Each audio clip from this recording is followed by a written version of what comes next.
Depuis 2 ans et son départ de la chaîne L'Équipe où elle présentait l'équipe d'Estelle, l'animatrice française Estelle Denis s'occupe de l'émission Estelle Midi diffusée sur RMC Story.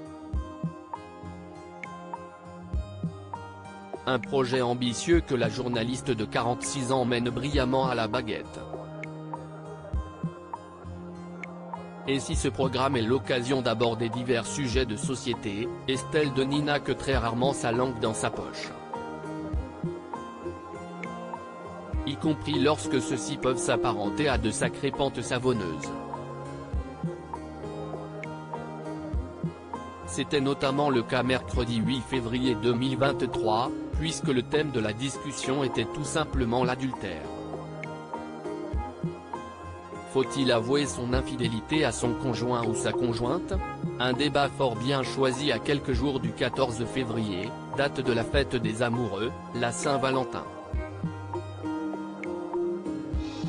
Après avoir donné quelques chiffres significatifs, 46% des hommes en France seraient infidèles contre 38% des femmes, Estelle Denis a questionné la chroniqueuse Emmanuelle Dancourt sur le sujet.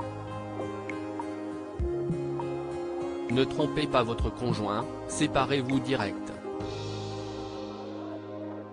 Parce qu'à partir du moment où il y a de la tromperie d'un côté ou de l'autre, si est-il vraiment qu'il y a un problème dans le couple, explique cette dernière. Si est-il juste un coup de canif. Si est-il alors qu'Estelle Denis décide de donner son point de vue sur la chose.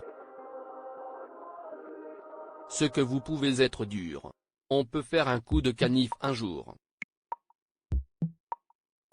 Si ton coup de canif, tu le dis et tu sais que derrière si est-il foutu. Bah tu ne le dis pas. Si est-il juste un coup de canif. Relativise alors la présentatrice de l'émission, bien qu'elle admette également qu'elle n'a jamais été elle-même infidèle.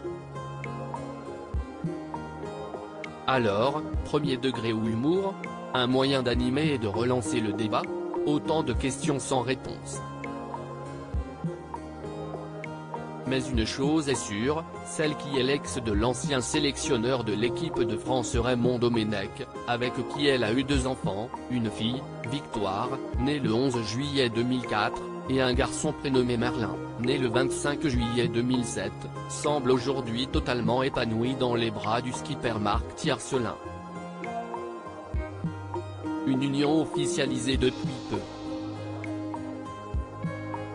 Dans ces conditions, pas besoin d'avoir recours à l'adultère donc.